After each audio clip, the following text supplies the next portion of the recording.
Akalar orqamda turgan xamir alohida tema va bu xamir turgan mana bu qo'yxonani qaranglar. Bu yer alohida tema. Bugun sizlar bilan shu qo'yxona va xamirning egasi bo'lgan Biloldim bilan intervyu qilamiz. Chorvachilikka qiziqqan do'stlar videoni oxirigacha ko'ringlar. Assalomu alaykum Biloldim. Alaykum assalom. Bu qo'yxonani ham trendga chiqarib yubordingiz Instagramda. O'zi qancha bo'ldi bu ishni boshlaganingizga? 3 oy bo'ldi aka.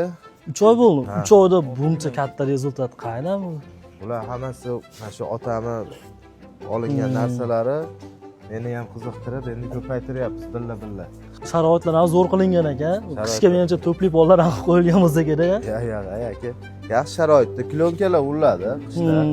Sovqotmaslik uchun. Yozda ventilyator qo'yamiz, klimatlar qo'yamiz aka, sharoitni zo'r berish uchun. Xamirni ham qo'yxonada minib yuribsiz. Jalq emasmi?